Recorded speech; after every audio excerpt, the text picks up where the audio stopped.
दोस्तों नमस्कार, कैसे हैं आप सभी। 79वें एपिसोड में आपका हार्दिक स्वागत है। आप सुन रहे हैं सीक्रेट घर जमाई और ये चैनल है सुकून एफएम। आप लोग अगर पहली बार आए हैं तो सुकून एफएम चैनल को सब्सक्राइब जरूर कर लें, वीडियो को लाइक करें और अपने दोस्तों तक इसे शेयर जरूर करें। चलिए आज का सीक्रेट घर जमाई का एपिसोड नंबर 79 79वां एपिसोड करते हैं शुरू।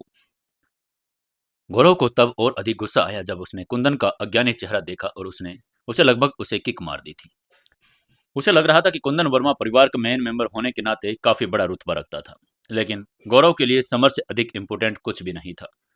गौरव ने गुस्से में चिल्लाते हुए कहा, मैं समर भाई का गुलाम हूं और तुम उनको झूठा कह रहे हो। क्या तुम मूर्ख हो? ये कहने के बाद गौरव ने हैरान कुंदन को पूरी तरह से इग्नोर कर दिया और समर के पास चला गया। उसने मुस्कुराते हुए सम्मान के साथ समर से कहा, बड़े भाई, आपने होटल में आने से पहले मुझे इन्फॉर्म क्यों नहीं किया? मैं पहले ही आपकी सेवा में हाजिर हो जाता। समर ने हल्के से मुस्कुराते हुए कहा, कोई खास बात नहीं थी, मैं बस कुछ रिश्तेदारों से मिलने के लिए आया था। तुम इतना परेशान मत हो। गौरव ने सम्मानपूर्वक कहा, बड़े भाई, मैं परेशान क्यों नहीं हो रहा हूँ? आपकी वजह से तो कभी हो भी नहीं सकता। आपकी सेवा करना मेरा सौभाग्य की बात है। गौरव को ऐसे समर के सामने झुकता देखकर कियारा और अलिश्का को छोड़कर सभी चौंक गए थे। वो उन्हें आश्चर्य भरी नजरों से देख रहे थे। जो उन्होंने देखा उन्हें उस पर बिल्कुल विश्वास नहीं हो रहा था।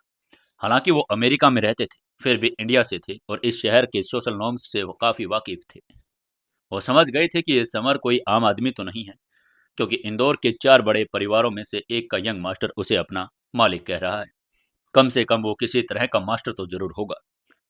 श्रावणी का चेहरा आश्चर्य से पीला पड़ने लगा। उसे लग रहा था कि अब उसे समर को कुछ कंपनसेट करना पड़ेगा, क्योंकि उसने अभी अभी उस पर झूठ बोलने का आरोप लगाया था। वहीं समर ने सिर हिलाया, वापस अपनी सीट पर बैठ गया। गौरव ने समर और कियारा के साथ वाइन टोस्ट किया और विनम्रता से कहा, बड़े भाई और भाभी, आपकी शादी की बधाई। गौरव की बात सुनकर कियारा का चेहरा लाल हो गया। उसने वाइन के एक ही शॉट में पी लिया और वहीं गौरव एक शॉट के बाद चला गया, क्योंकि ये सिर्फ एक फैमिली रीयूनियन पार्टी थी। वो उनको अब और डिस्टर्ब नहीं करना चाहता था। उसने कुंदन की तरफ देखा तक नहीं। हालांकि गौरव जा चुका था, फिर भी टेबल के आसपास बैठे सभी लोग असहज महसूस कर रहे थे। किसी को समझ नहीं आ रहा था कि समर को क्या कहें, क्योंकि वो सब कुछ देर पहले उसे नीची नजरों से देख रहे थे। उनको समझ आ गया था कि समर किसी भी बात पर शेख ही नहीं बगा रहा। समर भी अब कुछ नहीं कहना चाहता था, क्योंकि उसे लग रहा था कि ये सब अननेसेसरी है और वो अपने खाने पीने का आनंद लेता रहा। सिचुएशन बिल्कुल ऑकवर्ड हो गई थी। तभी श्रावणी ने अपने बगल में बैठे लविश से बात शुरू करते हुए कहा, छोटे भाई, ये मछली टोस्ट करके देखो। ये कहते हुए श्रावणी ने लविश के मुंह में मछली का टुकड़ा डाल दिया। फ्राइड मछली लविश को पसंदीदा डिश से लगता था और उसने तुरंत चबाना शुरू कर दिया।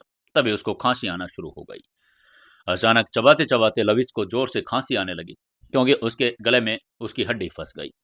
उसकी वजह से उसकी सांस पूरी तरह से घुट गई थी। उसका चेहरा नीला पड़ने लगा। उसकी हालत देखकर अलीना घबरा गई।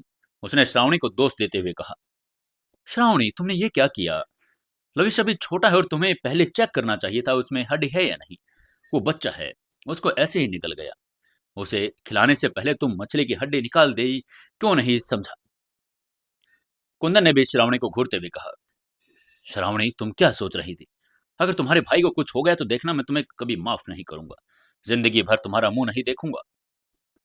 उनकी डांट सुनकर श्रावणी का चेहरा पीला पड़ गया था। ऐसा लग रहा था जैसे वो रोने वाली थी। उसे अपने माता पिता की डांट सुनकर बहुत बुरा लग रहा था।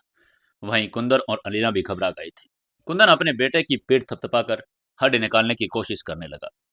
तभी समर ने आगे आते हुए कहा, मौसा जी हट जाइए, मुझे लविश को चेक करने दीजिए।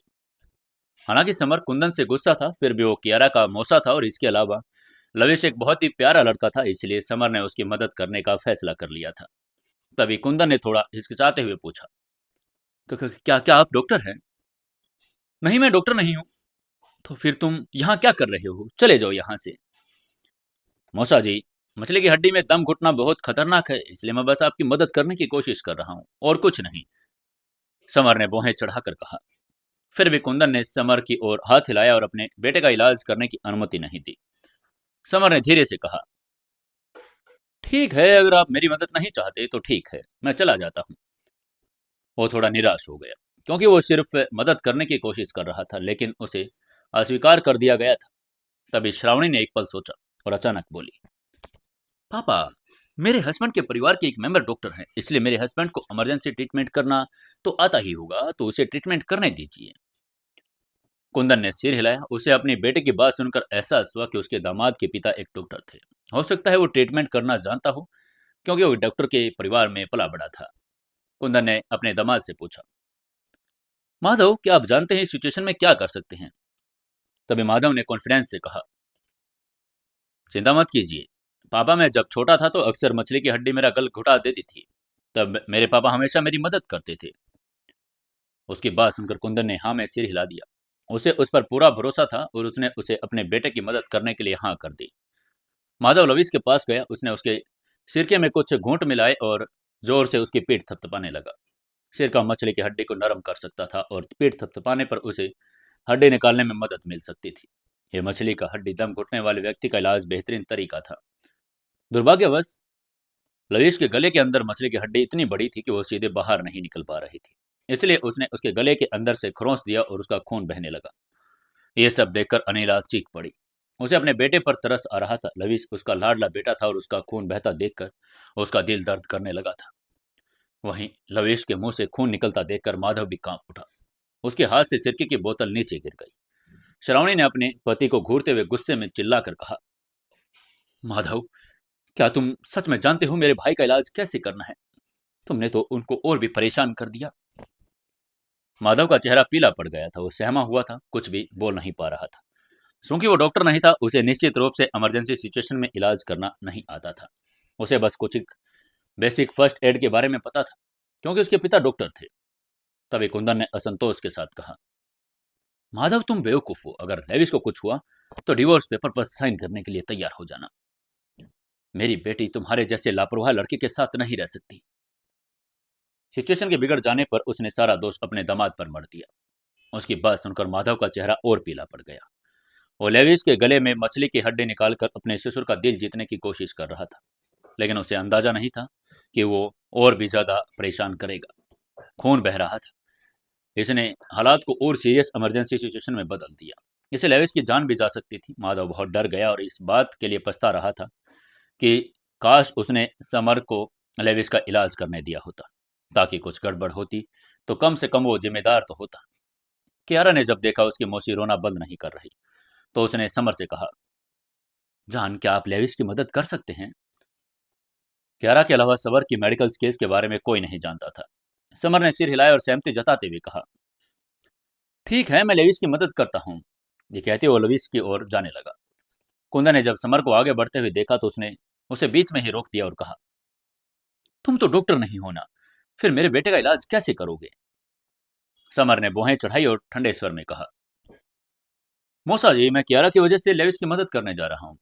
अब आप मुझे रोक रहे हैं। अगर लेविस की कुछ हो गया तो ये सब आपकी गलती होगी। उसकी बात सुनकर कुंदन के चेहरे के भाव बदल गए। वो गुस्से से आग बबूला हो गया। उसने समर पर चिल्लाने की कोशिश की, लेकिन उसे ऐसा करने का कोई ठोस कारण नहीं मिला, क्योंकि समर का इससे कोई लेना देना नहीं था। आखिरकार श्रावणी ने ही लेविस को वो काम खिलाया था। इसके दामाद ने ही उसके साथ बुरा व्यवहार किया था। तभी अलेना ने रोते हुए समर से पूछा, समर, क्या तुम सचमुच जानते हो इसका इलाज कैसे होता है? समर ने कॉन्फिडेंस में हाँ में सिर हिलाते हुए कहा, मैं जानता हूँ मौसी जी, आप चिंता मत कीजिए, मैं संभाल लूंगा। उसके लिए किसी के गले की हड्डी निकालना बहुत आसान काम था। कियारा ने भी अलग से अपनी मौसी को समझाते हुए कहा, मौसी जी, आप चिंता ना करें, उन पर भरोसा करें, वो बहुत अच्छा इलाज करेंगे। अलेना ने सिर हिलाते हुए कहा, समर, मैं तुमसे रिक्वेस्ट कर रही हूँ, प्लीज लेविस को बचा लो। समर ने हाँ में सिर हिलाया और कुछ एक्यूपेंचर सुइयां निकालते हुए उसकी ओर बढ़ गया। तभी कुंदन ने घबराते हुए कहा, अरे अरे, लेविस के गले में हड्डी फंसी है, उसके लिए तुम एक्यूपेंचर सुइयां क्यों निकाल रहे हो? हालांकि उसे मेडिकल्स के बारे में कुछ जानकारी नहीं थी, फिर भी उसे पता था कि गले में जो हड्डी का इलाज करने के लिए सुइयों की क्या जरूरत होगी। समर ने भौहें चढ़ाई और नाराज होते हुए कहा, मूसा जी, क्या आप बात करना बंद कर सकते हैं? मैं आपके बेटे का इलाज करने की कोशिश कर रहा हूँ, और आपको इस बेदखल अंदाजी की वजह से लेविस को कुछ हो गया तो आप इसके जिम्मेदार होंगे। समर की बात सुनकर अलीना के पति को घूरते हुए उसने संतोष से कहा, कुंदन तुम चुप रहो, समर को अपना काम करने दो। अगर मेरे बेटे को कुछ हुआ तो ये सिर्फ तुम्हारी गलती होगी। फालतू में टाइम वेस्ट कर रहे हो। अगर मेरे बेटे को कुछ हुआ तो अपने दामाद के साथ साथ तुम्हें भी मैं डिवोर्स पेपर दे दूंगी। वो जानती थी कि उसका पति एक जिद्दी और घमंडी आदमी था। पहले भी समर द्वारा अपमानित किया गया था, लेकिन अब जब ये एक इमरजेंसी सिचुएशन बन गई थी तो क्या वो चुप नहीं रह सकता था। पहले अपने बेटे की जान नहीं बचा सका था, उसको चुप करवाने के लिए ही अलीना ने उसको डिवोर्स की धमकी दे दी। कुंदन निराश दिख रहा था, हालांकि उसे अब भी समर की मेडिकल स्किल्स पर विश्वास नहीं हो रहा था। फिर भी अनिला की डांट के बाद वो आखिरकार चुप हो गया। कुंदन बाहर तो बहुत दबंग बनता था, लेकिन असल में वो अलीना से बहुत डरता था। घर के सारे फैसले हमेशा उसकी पत्नी करती थी। समर ने भी कुंदन को पूरी तरह से इग्नोर कर दिया था और लेविस के पास चला गया। उसने उसके गले पर एक एक्यूपेंचर पॉइंट ढूंढा और उसमें एक सुई डाल दी। उसने ऐसा ब्लड वेसल्स और गले की मसल्स को फैलाने के लिए किया था ताकि मछली की जो हड्डी थी वो आसानी से निकल जाए। जब लेविस का गला पूरी तरह से खुल गया तो समर ने एक जोड़ी चॉपस्टिक ली और तेजी से उसके गले से हड्डी को बाहर निकाल दिया। ये एक लंबी हड्डी थी और उसका गला अब नॉर्मल हो गया था। तभी अलीना ने पास आते हुए चिंतित होकर पूछा, बेटा क्या तुम अच्छा महसूस कर रहे हो? लेविस ने अपना सिर हिलाते हुए कहा, हाँ मम्मी, मैं बिल्कुल ठीक हूँ। समर जीजू कितने अच्छे हैं, उन्होंने हड्डी तुरंत निकाल दी, मुझे बचा लिया मम्मी। बच्चे हमेशा मासूम होते हैं, अलीना ने भी कृतज्ञतापूर्वक समर से कहा। समर बेटा तुम्हारा बहुत बहुत धन्यवाद, अगर तुम यहाँ न होते तो शायद कोई ट्रेजेडी हो जाती। कुंदन ने भी विनम्रता से कहा, समर तुम पर विश्वास करना मेरी सबसे बड़ी गलती थी और मैंने तुम पर विश्वास नहीं किया। प्लीज मुझे इस गलती के लिए माफ कर दो। हालांकि कुंदन घमंडी था और समर पर भरोसा नहीं करता था, फिर भी समर द्वारा उसके बेटे की जान बचाए जाने के बाद वो घमंड कैसे कर सकता था। समर ने मुस्कुराकर हाथ हिलाते हुए कहा, मौसा जी हम एक परिवार हैं और आप परिवार में हमसे बड़े हैं, प्लीज ऐसे माफी मांगकर मुझे शर्मिंदा ना करें। उसकी बात सुनकर कुंदन निराश हो गया। उसने मन ही मन में सोचा, मेरे दामाद को दिखावा और अलग रहने के अलावा कुछ नहीं आता, और ये अलिश्का का दामाद कितना विनम्र और योग्य आदमी है। आज समर के सामने उसकी सारी इज्जत चली गई थी। तभी श्रावणी भी समर के पास आई और बोली, समर जीजू, मेरे भाई को बचाने के लिए थैंक यू। मैंने आपके साथ बिल्कुल अच्छा व्यवहार नहीं किया, फिर भी आपने मेरे भाई की जान बचाई। प्लीज मुझे मेरी गलती के लिए माफ कर दीजिए। मैं ही पागल थी जो आपके जैसे हीरे को पहचान नहीं पाई। हालांकि श्रावणी भी अपने पापा की तरह बहुत घमंडी थी, फिर भी उसने अपने भाई की जान बचाने के लिए समर का शुक्रिया अदा किया। समर ने अपना हाथ हिलाते हुए मुस्कुराकर कहा कि श्रावणी को माफी मांगने की कोई जरूरत नहीं। तभी कुंदन ने समर के लिए एक गिलास वाइन डाली और उसको सम्मान के साथ देते हुए बोला, ये टोस्ट समर के नाम। आमतौर पर जूनियर्स ही सीनियर्स के लिए टोस्ट करते थे जब वो कुछ असाधारण काम करते थे। तभी सीनियर उनके प्रति कृतज्ञता प्रकट करने के लिए उनके लिए खुद वाइन सर्व करते थे। ये समर के लिए बहुत बड़ा सम्मान था कि कुंदन ने उसके लिए वाइन सर्व की, यहाँ तक कि उन्हें 1 लाख रुपए कैश देने से भी ज्यादा। समर भी मना नहीं कर पाया और उसने विनम्रता से कहा, थैंक यू मौसा जी। ये कहते हुए उसने एक बार टोस्ट करके पी लिया। समर ने वाइन को गर्म किया और उसे एक ही बार शांति में पी गया। कुंदन ने उसे धन्यवाद दिया और तारीफ करते हुए कहा, समर तुमने बहुत अच्छा काम किया, अब मैं तुम्हें और भी अधिक पसंद करता हूँ। समर मुस्कुराया और बैठ गया। खाने के दौरान सभी लोग समर को घेरने लगे, उनके लिए वाइन सर्व करते और कटोरे में खाना देते। वो अचानक इस फैमिली गैदरिंग का सुपरस्टार बन गया था। बर्थडे पार्टी रात 9 बजे खत्म हो गई। समर और कियारा एक साथ होटल से बाहर निकले। जाते समय मौसी, अलीना और मौसा उन्हें बाहर तक सी ऑफ करने भी आए। समर ने आज कुछ ज्यादा ही पी ली थी, इसलिए गाड़ी कियारा को चलानी पड़ी और समर पैसेंजर सीट पर बैठ गया, जबकि अलिश्का पीछे बैठी थी। वो थोड़े समय बाद विला के वापस पहुंच गए थे। कियारा ने गाड़ी गैरेज में पार्क की और तीनों जाकर विला के लिविंग रूम में बैठ गए थे।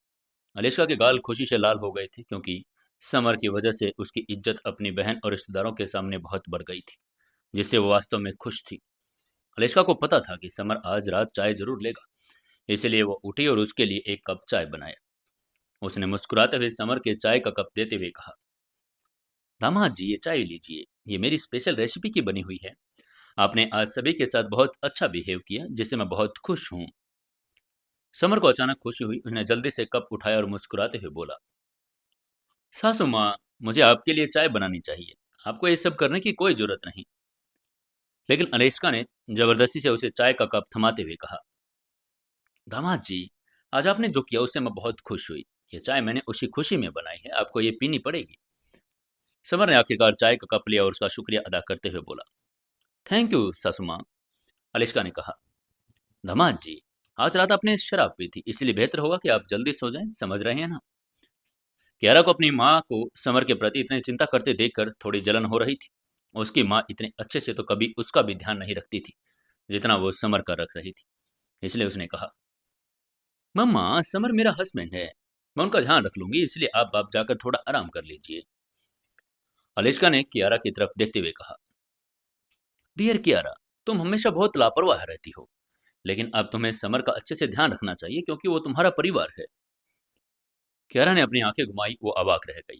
उसे मानना पड़ा कि समर में बहुत आकर्षण था और उसने अपनी माँ उसकी माँ का भी दिल जीत लिया था। अलिश्का फिर पहली मंजिल पर अपने बेडरूम में चली गई। वहीं कियारा और समर नहाकर दूसरी मंजिल पर सोने चले गई। समर इतने लंबे समय के बाद बहुत थका हुआ महसूस कर रहा था। उसे बिस्तर पर जाते ही गहरी नींद आ गई। तभी टिंग टिंग टिंग, अगले सुबह 5 बजे समर के फोन की रिंगटोन बजी, जिसकी वजह से उसकी आंखें खुल गई। समर ने नींद में ही अपना फोन अटेंड किया और कहा, हेलो, इतनी सुबह कौन फोन कर रहा है। वो गहरी नींद में था। उसने एक अद्भुत सपना देखा और जिसमें वो कियारा के साथ रोमांस कर रहा था, इसलिए फोन बजने से वो परेशान हो गया और रूखे अंदाज में बात कर रहा था। फोन के दूसरी तरफ से एक स्वीट सी आवाज आई, मालिक, ये मैं हूँ, मिस्टी। मिस्टी की आवाज सुनकर समर चौंक गया, क्योंकि कियारा उसके बगल में थी और वो नहीं चाहता था कि मिस्टी को उसे मालिक कहते सुने, वरना उसे कियारा को समझाना मुश्किल हो जाएगा। समर ने कियारा पर नजर डाली, देखा कि वो गहरी नींद में है, जिससे उसे मन ही मन राहत तो मिली। समर अपना फोन लेकर कोने में चला गया। उसने धीमी आवाज में कहा, मिस्टी, क्या तुम्हें वो पवित्र गस किट और 1000 साल पुराना जिनसिंग मिल गया जिसके बारे में मैंने पूछा था। उधर से मिस्टी ने जवाब देते हुए कहा, मालिक, मैं वो दोनों चीजें लेकर आई हूँ और अभी मैं निपानिया पैलेस के एंट्री गेट पर हूँ। समर ने हैरान होते हुए कहा, क्या बात है, तुम्हें कैसे पता चला मैं यहाँ रहता हूँ। मिस्टी ने उसकी बात का जवाब देते हुए कहा, अब आप मेरे आका हैं, इसलिए हमारे बीच एक स्पेशल रिलेशन है। इसलिए मुझे मेरी स्पेशल सेंस से पता चल गया आप कहाँ रहते हैं। मिस्टी की बात सुनकर समर ने अपनी नाक फुलाई। वो हिमालय के संत के बारे में थोड़ा बहुत जानता था। जो संत किसी को अपना मालिक मानकर उसके साथ एक खास रिश्ता बना लेती थी, वो उसके बारे में बहुत कुछ पता लगा सकती थी। समर ने धीरे से कहा, ठीक है, मेरा गेट पर इंतजार करो, मैं जल्दी वहां आ रहा हूँ। समर अपनी बात खत्म करते ही बेडरूम से निकला। लिविंग रूम से गुजरते हुए मुलाकात उसकी अलिश्का से हो गई। अलिश्का ने बोहें चढ़ाकर उलझन में पूछा, दामाद जी, आप इतनी जल्दी उठ गए। समर ने उसकी बात का जवाब देते हुए कहा, सासू माँ, मुझे कुछ काम है, क्या आप कियारा को बता देंगी कि मैं ऑफिस नहीं आऊंगा आज। समर अलिश्का से बात करने के बाद विला से बाहर निकल गया। इसी बीच उधर नेपानिया पैलेस के एंट्री गेट पर मिष्टी चुपचाप खड़ी थी। उसका चेहरा इतना कोमल और लाल था मानो खिली हुई खुशियां हों। उसकी त्वचा आकाश पर्वत पर खिले हिम कमल की तरह गोरी थी। वो लाल ड्रेस में किसी अप्सरा की तरह लग रही थी। गेट पर खड़ी खूबसूरत लड़की को देखकर सिक्योरिटी लीडर रोहित अपने कुछ सिक्योरिटी गार्डों के साथ वहां पहुंचा। उसने अपनी मोटी काली बोहें उठाई और पूछा, हेलो मिस ब्यूटी, क्या तुम अकेली हो। निपानिया पैलेस के सिक्योरिटी लीडर के रूप में रोहित रोजाना लड़कों से बात कर करके परेशान हो गया था। आखिरकार आज जब उसने सुबह सुबह एक खूबसूरत लड़की को देखा, तो वो उसके साथ फ्लर्ट करने का मौका जाने नहीं दे सकता था। मिस्टर ने रोहित पर एक नजर डाली और रूखे अंदाज में कहा, भाड़ में जाओ तुम। हालांकि वो हिमालय की एक मार्शल आर्ट संत थी, फिर भी उसे शहर के लाइफस्टाइल के बारे में अच्छी तरह से पता था। रोहित के हाव भाव से उसे पता चल गया कि वो उसके साथ फ्लर्ट करने की कोशिश कर रहा है। लेकिन मिस्टी को समर के अलावा किसी और की परवाह नहीं थी। मिस्टी का रूखा बर्ताव देखकर रोहित का चेहरा उतर गया और उसने कहा, मिस ब्यूटी, यहाँ हाल ही में ही डकैती हुई थी, मुझे शक है कि उसका तुमसे कुछ कनेक्शन तो नहीं। प्लीज इन्वेस्टिगेशन में हमारा साथ दीजिए और मेरे साथ सिक्योरिटी ऑफिस में आ जाइए। रोहित अपनी बात कहने के बाद वो अपनी मस्कुलर बॉडी के साथ मिस्टी की तरफ बढ़ा। उसने अपना हाथ बढ़ाया, वो मिस्टी को पकड़ने ही वाला था, लेकिन उसी समय मिष्टी ने तेजी से अपना हाथ उठाया और रोहित के चेहरे पर थप्पड़ मार दिया। रोहित के चेहरे पर तुरंत 5 उंगलियां छप गई। उनमें से हर एक का इतना आकर्षण था कि उसका चेहरा ही सूज गया। रोहित ने अपने चेहरे को हाथों से ढकते हुए गुस्से में पूछा, मुझे थप्पड़ मारने की तुम्हारी हिम्मत कैसे हुई? लेकिन मिष्टी ने उसके गुस्से का जवाब देते हुए अपना कोड़ा निकाला और रोहित पर बरसाना शुरू कर दिया। कोड़े की मार की वजह से रोहित के कपड़े फट गए। उसके शरीर पर लाल निशान पड़ गए थे। रोहित अपना संतुलन खो बैठा और जमीन पर गिर पड़ा। वो पागलों की तरह चिल्लाते हुए अपने साथियों से बोला, अरे तुम लोग खड़े खड़े क्या देख रहे हो? जाओ इस लड़की को सबक सिखाओ, पकड़ लो इसे। अपने लीडर का ऑर्डर सुनकर कुछ सिक्योरिटी गार्ड एरोगेंटली मिस्टी की तरफ बढ़ गए। उसे सबक सिखाने के लिए तैयार थे। तब मिस्टी ने अपना चाबुक उठाया और उसने उन पर लगातार वार करना शुरू कर दिया। हर वार पर जब वो चाबुक घुमाती तो वो चाबुक किसी एक सिक्योरिटी गार्ड को तो जरूर लगता। कुछ ही देर में सारे सिक्योरिटी गार्ड जमीन पर गिर पड़े। सभी सिक्योरिटी गार्ड डर और सदमे में जमीन पर गिरे पड़े थे। मिस्टी की तरफ देखने लगे। उन्होंने पहले कभी कोई ऐसी लड़की नहीं देखी थी जो इतनी क्रूर हो, किसी पर तरस भी ना खाई। वहीं समर जब गेट पर पहुंचा तो उसने देखा दृश्य तो बड़ा ही मुस्कुराने लगा और उसने कहा, मिस्टी, तुम चाबुक बहुत अच्छा चलाती हो। समर को देखकर मिस्टी ने अपना कोड़ा दूर रख दिया और एक नौकर की तरह बड़े ही सम्मान के साथ कहा, आप ज्यादा अच्छे हैं मालिक। उसकी बात सुनकर रोहित और बाकी सभी सिक्योरिटी गार्ड आश्चर्यचकित रह गए। उनके शरीर कांप रहे थे। उनके दिल सदमे से तेजी से धड़क रहे थे। उनको विश्वास नहीं हो रहा था कि ये इतनी ताकतवर लड़की किसी को अपना मालिक कह रही थी। तभी समर ने अपना मुंह थोड़ा सा खोला और पूछा, मिस्टी, मुझे पवित्र गश्त और 1000 साल पुराना जिनसेंग दिखाओ। ये दोनों दुर्लभ चीजें खजाना थी। नतीजन समर ने एक नजर डालना चाहा कि वो आपस में मिल न गए हों। मिस्टी ने हल्की सी मुस्कान बिखेरी और उसने अपना दाहिना हाथ आगे बढ़ाया। उसकी एक हथेली में काला कीड़ा दिखाई दिया। काला कीड़ा बहुत छोटा था और 1 सेंटीमीटर से भी कम लंबा था, लेकिन वह पूरी तरह से काला था, जिससे एक काली ऊर्जा किरण निकल रही थी। समर एक शानदार डॉक्टर था और वो पवित्र गस किट देखकर एक नज़र में ही बता सकता था कि इसके गस में बहुत जहरीला जहर था।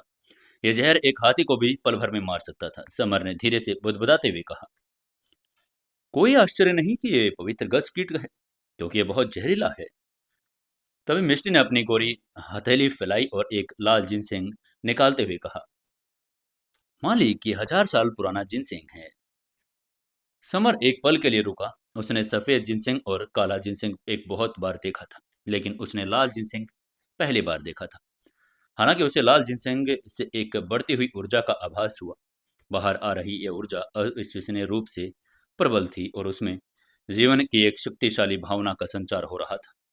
समर तुरंत बता सकता था कि ये नेचुरल माउंटेन एरियाज में उगाया गया शुद्ध 1000 साल पुराना जिनसेंग था, जिसकी अपनी आत्मा भी थी और वो निश्चित रूप से बाजार में बिकने वाले जिनसेंग से बहुत अलग था। समर ने मुस्कुराते हुए उसकी तारीफ करते हुए कहा, तुमने बहुत अच्छा काम किया मिस्टी। समर की तारीफ सुनकर मिस्टी बहुत एक्साइटेड हो गई। उसने सम्मान पूर्वक जवाब देते हुए कहा, अपने आका की सेवा करना मेरा फर्ज है। मिस्टी अब बहुत आज्ञाकारी हो गई थी। उसने पूरी तरह से मान लिया था कि समर उसका मालिक है और वो उसकी दासी है। जो कुछ भी वो कहेगा वो करेगी। समर ने हल्की मुस्कान के साथ कहा, चलो मिस्टी, मेरे साथ मैक्लोडगंज पर्वत पर चलो। समर ने हल्की मुस्कान दी। दोनों ने पानिया पैलेस से बाहर निकले और टैक्सी से हेलीपैड की तरफ चल पड़ी। समर ने पहले ही बख्तावर से कहकर एक पर्सनल हेलीपैड का इंतजाम करवा दिया था। टैक्सी में समर ने अपना फोन निकाला, मोंक का नंबर डायल किया। उसने मोंक को बताया कि मोंक मास्टर को बचाने का रास्ता मिल गया है। अब जब तक वो फोन पर बात कर रहा था तब तक वो लोग हेलीपैड पर पहुंच गए थे। दोनों जल्दी से हेलीकॉप्टर में बैठे और मैक्लोडगंज पर्वत की तरफ चल पड़े। अगले 2 घंटे में समर और मिस्टी मैक्लोडगंज पर्वत की तलहटी में पहुंच गए थे। पहाड़ की तलहटी पर मोंक पहले से ही खड़ा उनका इंतजार कर रहा था। मोंक ने समर को आता देखकर खुश होते हुए कहा, बॉस, आखिरकार आप आ गए। मैं आपका ही इंतजार कर रहा था। क्या आपको सचमुच मास्टर को बचाने का रास्ता मिल गया? समर ने सिर हिलाते हुए कहा, मैंने अभी तुम्हें फोन पर बताया था कि मुझे पवित्र गस किट 1000 साल पुराना जिनसिंग मिल गया है। मोंक ने गहरी प्रशंसा के साथ कहा, थैंक यू बॉस, शुक्र है। आज आप मेरे मास्टर का इलाज कर सकते हैं। ये सब जानते थे कि मोंक एक अनाथ था और उनका पालन पोषण उसके मास्टर ने ही किया था। मास्टर ने उसे न केवल उपयोगी स्किल्स सिखाई थी, बल्कि उसके साथ हमेशा से अच्छा व्यवहार भी किया था। वो बायोलॉजिकल रूप से बाप बेटा नहीं थे, लेकिन उनका रिश्ता इससे भी कहीं आगे का था। लेकिन अब अपने मास्टर को दिन ब दिन दुबला पतला होता देखकर, यहाँ तक कि जान के खतरे को देखकर वो परेशान हो चुका था। वो और भी ज्यादा हताश हो जाता रहा था, जब तक कि समर को उसके मास्टर को बचाने का कोई रास्ता नहीं मिल गया था। वो इससे ज्यादा एक्साइटेड नहीं हो सकता था। समर ने हाथ हिलाकर मोंको को संकेत दिया कि वो ज्यादा एक्साइटेड न हो, क्योंकि उन्हें अभी पहाड़ पर जाना था। मोंग को यह भी पता था कि उसके मास्टर की बीमारी बहुत सीरियस थी, इसलिए उसने बातों में टाइम वेस्ट नहीं किया और समर और मिस्टी के साथ आश्रम की तरफ चल पड़ा। आश्रम में पहुंचते ही समर ने सबसे पहले रोते हुए अभिराज को देखा। वो मोंक मास्टर के पास में बैठा था, इतना जोर जोर से रो रहा था, उसका चेहरा आंसुओं से भरा हुआ था। मोंक ने उसको रोता हुआ देखकर घबरा कर पूछा, अभिराज, क्या हुआ? मास्टर को क्या हुआ है? उसके चेहरे के भाव अचानक बदल गए। अभिराज ने आंसू बहाते हुए बात का जवाब देते हुए कहा, "ओह, सीनियर, मास्टर को अभी अभी बहुत खांसी आई और ढेर सारा खून निकल गया। उनके बाद मास्टर, ओह सीनियर।" उसने अपनी बात पूरी नहीं की और फिर जोर जोर से रोने लगा। मोंक उसकी आधी अधूरी बात सुनकर समझ गया कि मास्टर नहीं रहे। ये खबर सुनते ही मोंक बुरी तरह से घबरा गया। तभी उसने मास्टर की छाती पर खून का एक धब्बा देखा। वो उनकी तरफ दौड़ गया। ऐसा लग रहा था जैसे अभी अभी खांसी के कारण खून निकला हो। मास्टर की आंखें कसकर बंद थी। उनका चेहरा भयानक रूप से पीला पड़ गया था। लाइफ का कोई संकेत नहीं दिख रहा था। मोंक तुरंत अपने मास्टर के सामने घुटने पर बैठ गया और रोना बंद नहीं कर रहा था। उसने रोते हुए कहा, मास्टर, हमें देर हो गई। मैं आपके जाने से पहले एक लास्ट बार आपको देख भी नहीं पाया। तभी समर ने भौहें चढ़ाई। उसने देखा कि मास्टर शायद शोक में चले गए थे, जिसे फेक डेथ भी कहते हैं। हालांकि अगर वो ज्यादा देर तक ऐसे ही रहे तो उनकी सिचुएशन मौत में बदल जाएगी। अभिराज ने जब समर को मोंक मास्टर के पास जाते हुए देखा तो उसने जोर से चिल्लाते हुए कहा, बड़े भाई, आप क्या करने जा रहे हैं? समर ने उसे हल्की मुस्कान के साथ कहा, मैं तुम्हारे मास्टर को एक्यूपेंचर देने जा रहा हूँ। ये कहते हुए उसने मोंक मास्टर के लिए नो एक्यूपेंचर सुइयां निकाल ली। लेकिन तभी अभिराज ने अपनी जगह से हिलकर समर का रास्ता रोक लिया और उसने पागलों की तरह कहा, मेरे मास्टर मर चुके हैं। मैं आपको उनके शरीर पर बेअदबी करने का अनुमति नहीं दे सकता। अभिराज की मान्यता के अनुसार उसके मास्टर की मृत्यु के बाद उसे दफना दिया जाना चाहिए था, ताकि शांति से आराम कर सके। किसी को भी उन्हें छूने की इजाजत नहीं थी, क्योंकि मोंक परंपरा के अनुसार अगर उनके शरीर को छुआ गया तो मरने वाले की आत्मा विचलित हो जाएगी, उन्हें कभी शांति नहीं मिलेगी।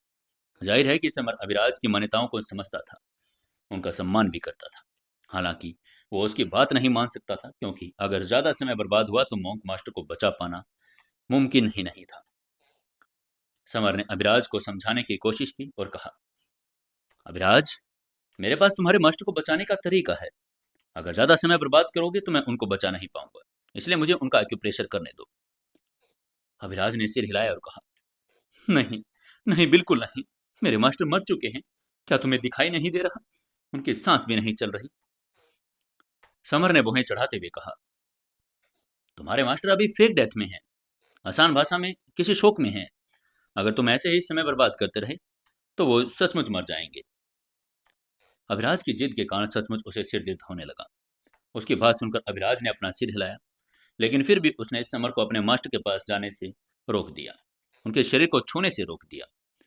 वहीं समर की बात सुनकर मोंक की आंखें अचानक चमक उठी। अभिराज को समर की बातों पर विश्वास नहीं था, लेकिन मोंक को विश्वास था, क्योंकि वो शैडो ग्रुप का मेंबर था और वो जानता था कि उसका बॉस फाइट के साथ साथ इलाज में भी माहिर था। मोंक ने गंभीर चिंता के साथ समर से पूछा, बॉस, मेरे मास्टर मर चुके हैं, लेकिन क्या आप अभी भी उनकी जान बचा सकते हैं?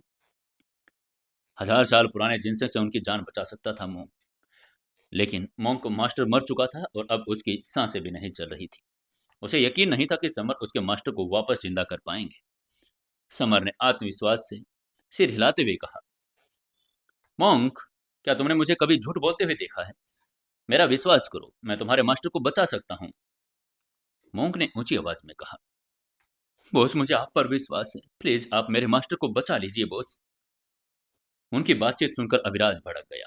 वो गुस्से से चिल्लाते हुए बोला, सीनियर, मैं जानता हूं कि समर भाई के पास शानदार मेडिकल स्किल है, लेकिन मास्टर तो मर चुके हैं। उनके शरीर का मान नहीं किया जा सकता।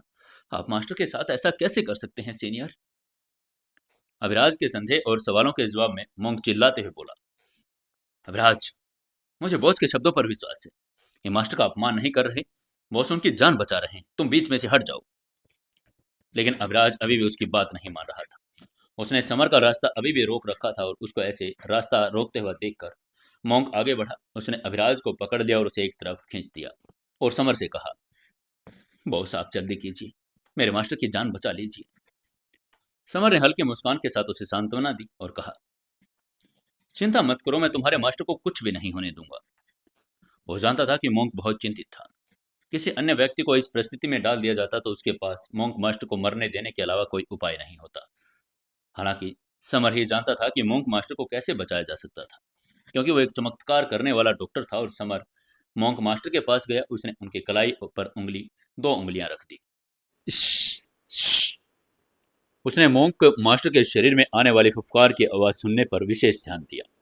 दरअसल ये फुफकारने की आवाज मोंक मास्टर की नब्ज से आ रही थी। आम लोगों के लिए नब्ज की आवाजें धमाके जैसे होती है, लेकिन समर ने अभी जो सुना वो फुफकारने की आवाज थी, जिसका मतलब था कि मोंक मास्टर अभी तक मरे नहीं थे। वो बस फेक डेथ की हालात में थे।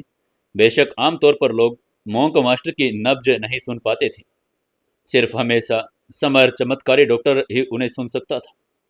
समर ने अपनी 9 चांदी की सुइयां निकाली। उसने मोंक मास्टर के 9 लाइफ प्रेशर्स पॉइंट्स ढूंढ निकाले। पॉइंट्स ढूंढते ही उसका दाहिना हाथ चमक उठा। अगले ही पल उसने सभी चांदी की सुइयां मिलान वाले प्रेशर्स पॉइंट में लगा दी। समर द्वारा अपनाई गई विधि को स्पिरिचुअल 9 पॉइंट्स कहा जाता था, जो मानव शरीर के महत्वपूर्ण पॉइंट्स को उत्तेजित कर सकता था और व्यक्ति के अंदर की आत्माओं को क्षमताओं को सक्रिय कर सकता था, जिससे व्यक्ति अधिक ऊर्जावान बन जाता। तभी समर ने मिस्टी की तरफ देखते हुए कहा, मिस्टी, पवित्र घस कीट को मोंक के मुंह में डाल दो। उसे के शरीर से सभी टॉक्सिन्स को अवशोषित करने दो। मिस्टी के सिर हिलाते हुए कहा, जी मालिक।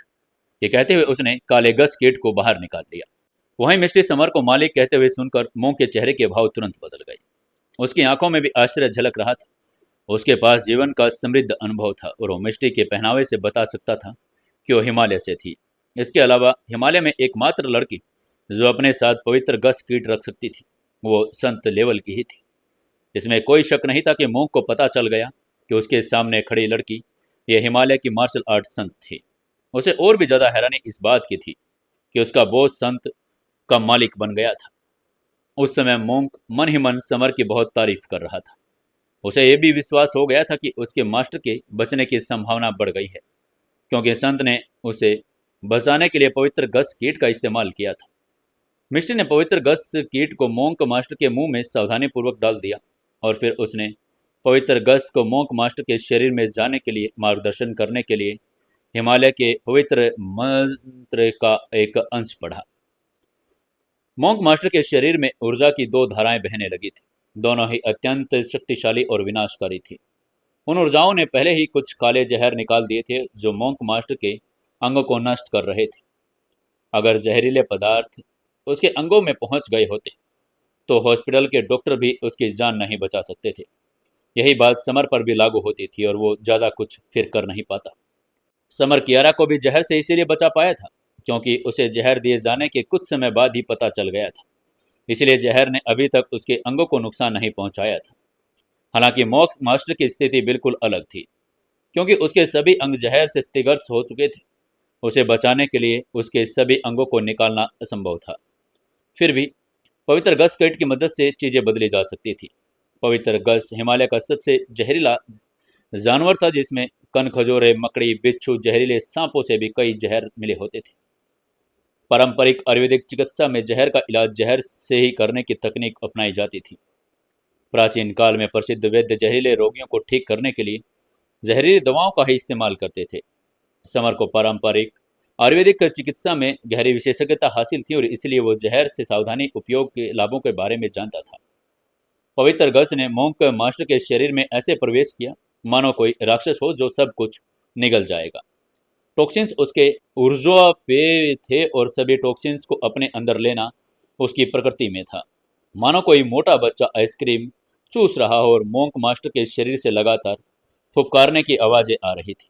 यह गस के जहर निकालने की आवाज थी।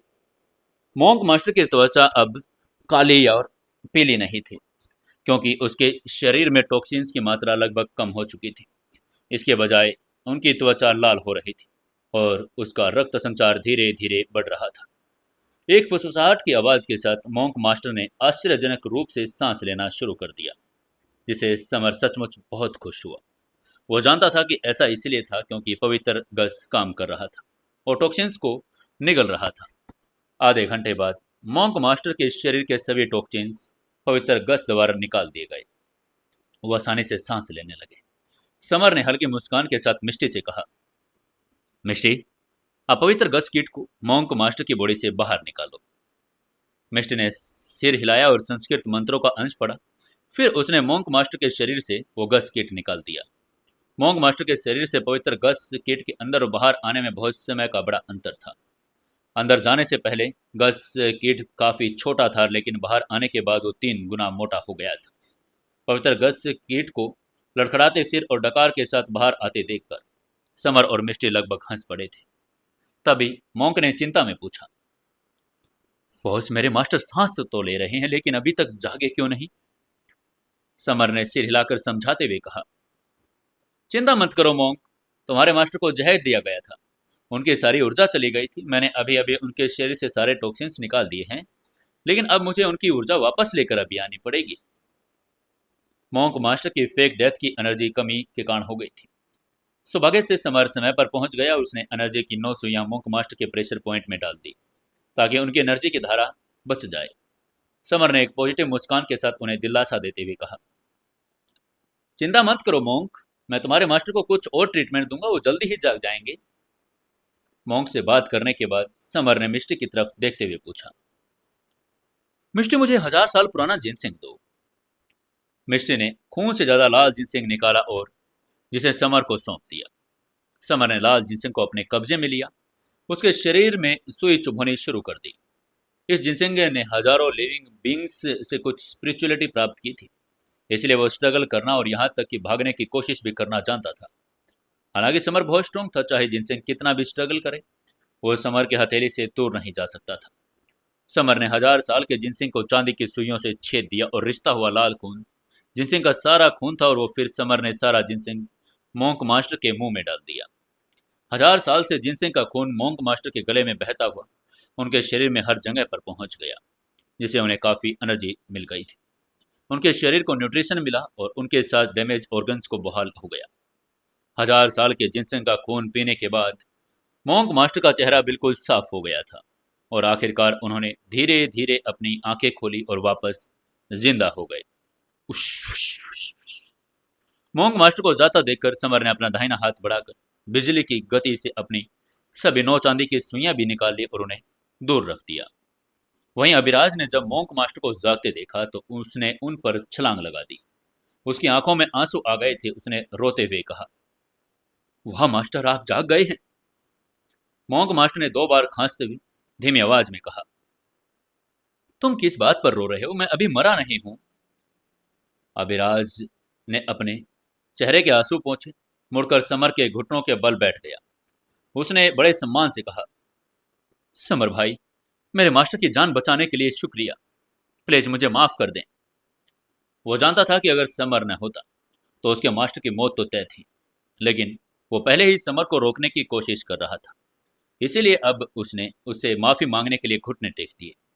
समर ने अभिराज को वापस सीधा खड़ा करने के लिए अपनी बाहें फैलाई और मुस्कुराते हुए कहा, मुझे पता है कि तुमने ये केवल अपने मास्टर के लिए किया था। अगर तुम्हारी जगह पर मैं होता तो मैं भी शायद यही करता, इसलिए तुम्हें माफी मांगने की कोई जरूरत नहीं है। तभी मोंक मास्टर ने गहरी कृतज्ञता के साथ कहा, समर, तुम्हारा बहुत बहुत शुक्रिया, तुमने मेरी जान बचाई। मोंक मास्टर ने देखा कि समर के माथे पर पसीना था। उसके कपड़े भी भीग चुके थे, इसलिए उन्हें पता था कि समर ने उनकी जान बचाने के लिए बहुत मेहनत की है। उसकी भी बहुत एनर्जी लग चुकी थी। तभी मोंक मास्टर ने जब समर के हाथ में 1000 साल का जिनसिंग देखा तो उनके चेहरे के तुरंत भाव बदल गए। उन्होंने हैरान होते हुए कहा, क्या क्या 1000 साल पुराना जिनसिंग? क्या तुमने इसका इस्तेमाल मेरी जान बचाने के लिए किया था? मोंक आश्रम के मास्टर होने के नाते मोंक मास्टर 1000 साल पुराने जिनसिंग की अनमोलता के बारे में जानते थे, जो निश्चित रूप से अमूल्य थी। मोंक मास्टर ने पहले सिर्फ एक बार यह 1000 साल पुराना जिनसिंग देखा था। उन्होंने उसे एक बेजोड़ स्ट्रिंग मास्टर के पास देखा था। इसके अलावा उन्हें कभी 1000 साल पुराना देखने का मौका मिला था नहीं। अभिराज ने प्रशंसा भरे चेहरे के साथ कहा, मास्टर, यह 1000 साल के जिनसिंग और पवित्र गस, केट और समर भाई के कॉम्बिनेशन का इफेक्ट था जिसने आपको बचा लिया मास्टर। पहले अभिराज हमेशा अपने मास्टर की प्रशंसा करता था, लेकिन अब उसकी संख्या बढ़कर 2 हो गई थी, जिसमें समर भी शामिल था। इसके अलावा अभिराज के मन में समर उनके मास्टर से भी ज्यादा इनक्रेडिबल था। मोंग मास्टर का चेहरा उदास हो गया। जाहिर है वो जानता था कि उसके शरीर के टॉक्सिन्स को घोलने वाली एकमात्र चीज हिमालय का पवित्र गस कीट था। हालांकि सिर्फ संत ही पवित्र गिस कीट को धारण कर सकते थे, इसमें कोई संदेह नहीं था। समर को एक संत मिल गया था। मोंक मास्टर ने कमरे में इधर उधर देखना शुरू किया। बिना किसी आश्चर्य के उन्होंने एक सुंदर लड़की को हिमालयन स्टाइल के कपड़े पहने देखा, जो न केवल खूबसूरत और पवित्र थी, बल्कि एक स्ट्रॉन्ग आभा भी बिखेर रही थी। उनको यह तुरंत पता चल गया कि कोई सामान्य लड़की नहीं थी। मोंक मास्टर ने उससे पूछा, क्या आप हिमालय की एक मार्शल आर्ट संत हैं? मिस्टी ने सिर हिलाते हुए कहा, हाँ, मैं मिस्टी हूं, हिमालय की मार्शल आर्ट संत। मोंक मास्टर ने कृतज्ञता से कहा, मेरे शरीर में टॉक्सिन्स को घोलने के लिए पवित्र गस कीट का उपयोग करने के लिए आपका बहुत बहुत धन्यवाद। हालांकि मिस्टी ने अपना सिर हिलाते हुए कहा, आपको मुझे धन्यवाद कहने की कोई जरूरत नहीं। अगर आपको किसी को धन्यवाद देना है तो मेरे मालिक हैं। मैं उनके बिना आपको अपना पवित्र गस और 1000 साल पुराना जिनसेंग प्रदान नहीं कर सकती थी। मोंक मास्टर ने चौंकते हुए कहा, मालिक? आपके मालिक कौन हैं? वह अभी अभी जागा था, उसे पता नहीं था कि यहाँ हो क्या रहा था। मिस्टी ने समर की तरफ इशारा किया और सम्मानपूर्वक कहा, ये मेरे मालिक हैं। उसकी बात सुनकर मोंक मास्टर हैरान रह गए। उन्होंने हैरान होते हुए मन ही मन कहा, क्या क्या समर आपके मालिक हैं? मोंक मास्टर के चेहरे और आंखों में आश्चर्य छा गया था। अगर मिस्टी समर की दोस्त होती तो उसे इतना आश्चर्य नहीं होता, लेकिन उसने कहा कि वो उसका मालिक था, जिससे वो बहुत हैरान हुआ। मोंक मास्टर ने अपने पिछले वर्षों में काफी एक्सपीरियंस प्राप्त कर लिया था। जाहिर है वो हिमालय की संत लड़कियों के बारे में जानता था, जो निश्चित रूप से हिमालय की हाईएस्ट रैंक वाली महिलाएं थी। मोंक मास्टर की लास्ट मेमोरी के हिसाब से सिर्फ संत ही दूसरों पर विजय प्राप्त कर सकते थे, दूसरों को अपना सेवक बना सकते थे। यहाँ तक कि एक संत ने पहले भी एक पुरुष सेवक को कोई कोड़े मारकर मार डाला था।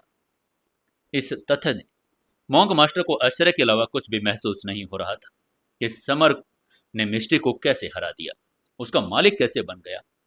मोंक मास्टर ने समर की तरफ देखा। उसके चेहरे पर अचानक भाव बदल गए, क्योंकि उसने देखा कि समर की बाहों के बीच एक काला धब्बा था।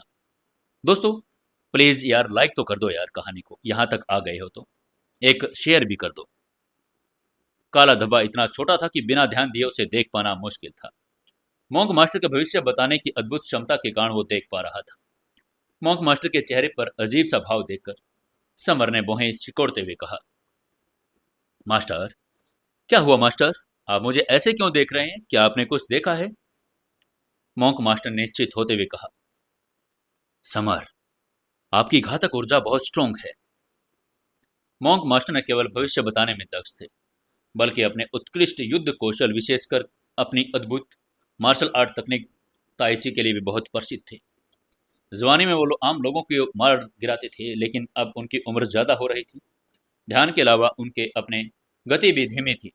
मोंक मास्टर जानते थे कि एक व्यक्ति द्वारा मारे गए लोगों की गिनती बढ़ने के साथ साथ घातक ऊर्जा भी बढ़ती जाती थी। जब घातक ऊर्जा एक निश्चित सीमा पर पहुंच जाती है तो व्यक्ति शैतान के वश में हो जाता है और अपने नियंत्रण से बाहर हो जाता है। मोंक मास्टर की बातें सुनकर समर कुछ देर के लिए रुक गया। दरअसल उसे पता था कि उसके साथ कुछ गड़बड़ है, क्योंकि शैडो ग्रुप के मिशन पर जाते समय जब वो किसी लेंस वेंट को मारता था तो अपना आपा खो बैठता था। समर जब भी किसी मिशन पर जाता तो एलिस को अपने साथ लेकर जाता था। जब भी उसका दिमाग खराब होने की कगार पर होता तब एलिस उसको संभाल लेती थी। कुछ महीने पहले समर इंदौर गया था। उसने कियारा से शादी कर ली थी। कियारा से शादी के बाद वो लड़ाइयों और मार काट से दूर एक शांतिपूर्ण जीवन जी रहा था, जिससे उसके मन को नियंत्रण करने में मदद मिल रही थी। हालांकि समर ने हाल ही में काफी लोगों को भी मार दिया था। उसने इंदौर के मेहरा परिवार, शर्मा परिवार का सफाया किया। उसने फिर दिल्ली में चौहान परिवार को मारा, जिससे उसके अंदर और भी ज्यादा घातक ऊर्जा जमा हो गई। उसके अंदर की उग्रता और भड़क चुकी थी। कई बार ऐसा हुआ था, समर अपने मन को नियंत्रण करने में सक्षम नहीं था। जब तक उसने कियारा को घायल होते नहीं देखा तब तक वो खुद पर काबू नहीं रख पाया। वो जानता था कि घातक ऊर्जा आसानी से नियंत्रित नहीं की जा सकती। एक बार वो नियंत्रण से बाहर हो गई तो शरीर को भयंकर नुकसान पहुंचा सकती थी। समर ने यह सब सोचते हुए मॉन्क मास्टर से पूछा, मास्टर, क्या आपके पास इसका कोई समाधान है? वो जानता था कि जब मॉन्क मास्टर इसका उल्लेख कर रहे हैं तो उनके पास समाधान तो जरूर ही होगा। जब समर ने समाधान पूछा तो मॉन्क मास्टर का चेहरा लाल हो गया। वो अपनी बात भी पूरी नहीं कर पा रहा था। तभी अभिराज ने बीच में बोलते हुए कहा, मास्टर, अगर आपके पास कोई उपाय है तो आप समर भाई को बता दीजिए। समर भाई ने अभी आपकी जान बचाई है, आपको भी उनकी मदद करनी चाहिए मास्टर। इस समय समर ही वो व्यक्ति था जिसका वो सबसे ज्यादा सम्मान करता था, इसलिए वो नहीं चाहता था कि उसके साथ कुछ बुरा हो। मोंग मास्टर ने अभिराज की तरफ आंखें घुमाई। उसने हिचकिचाते हुए जवाब दिया, समर, तुम्हारे अंदर घातक ऊर्जा को खारिज करने का एकमात्र तरीका प्यार है। कोई लड़की जितना तुम्हें खुलकर प्यार करेगी, ये ऊर्जा उतनी ही जल्दी तुम्हारे अंदर से खत्म होती जाएगी। उस लड़की को खुलकर अपने आप को तुम्हें सौंपना पड़ेगा। ये कहते हुए मोंक मास्टर का चेहरा और भी लाल हो गया। हालांकि वो 50 के ऊपर हो गए थे, फिर भी अब तक सिंगल ही थे। उनकी लाइफ में अभी कोई औरत नहीं आई थी, जिसकी वजह से उनको शर्म आ रही थी। तभी अभिराज ने अपना सिर उठाया और मासूमियत से पूछा, मास्टर, आपके कहने का क्या मतलब है? प्लीज खुलकर बताइए। आपने मुझे इसका मतलब अभी तक क्यों नहीं बताया? वो केवल 16 साल का लड़का था, जो पुरुष और महिला के बीच रिश्ते के बारे में कुछ जानता भी नहीं था। अभिराज का सवाल सुनकर मॉन्क मास्टर का चेहरा और लाल हो गया। वो अपने विद्यार्थियों से और ज्यादा शर्मिंदा नहीं हो सकते थे, क्योंकि उसे अभी भी उसकी उम्र में इन सब बातों का कुछ पता नहीं था। जब मॉन्क मास्टर ने अभिराज की सवालिया भरी नजर देखी तो वो समझ गए कि ऐसा रुकने वाला नहीं है।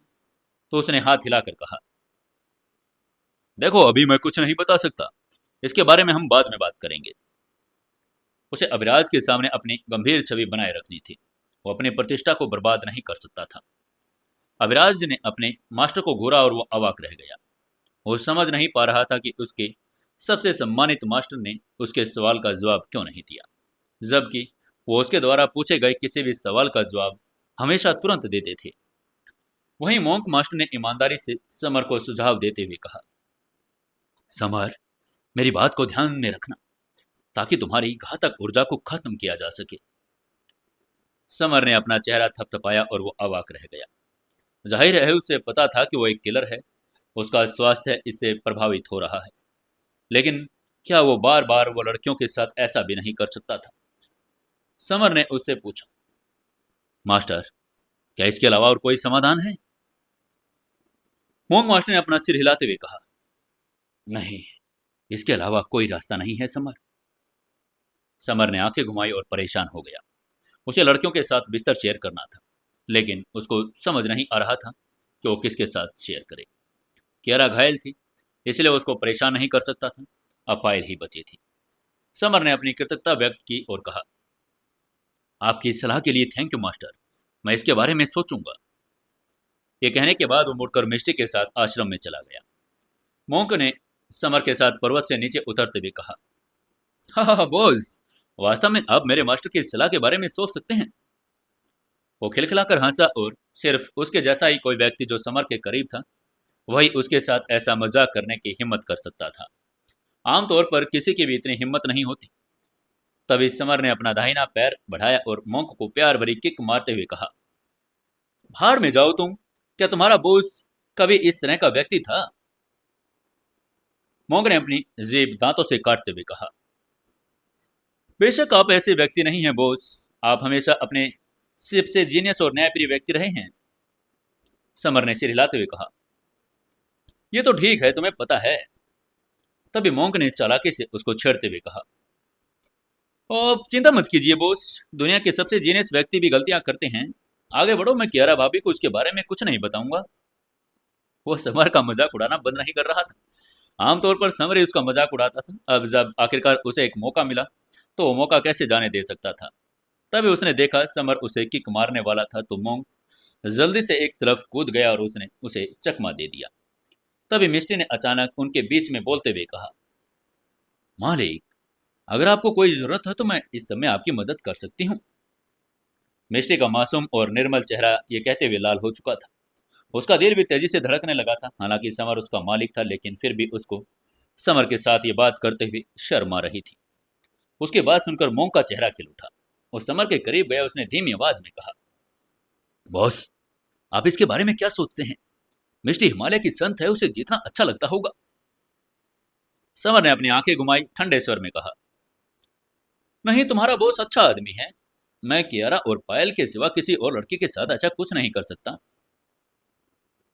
मोंग ने अपनी मध्यम उंगली निकाली और नफरत भरी नजर से देखा। वो समर के बारे में अच्छी तरह जानता था। जब वो विदेश में था तो उसने कई खूबसूरत लड़कियों को डेट किया था। हालांकि इसे आपदा नहीं माना जा सकता, क्योंकि सभी खूबसूरत लड़कियां समर को पसंद ही करती थी।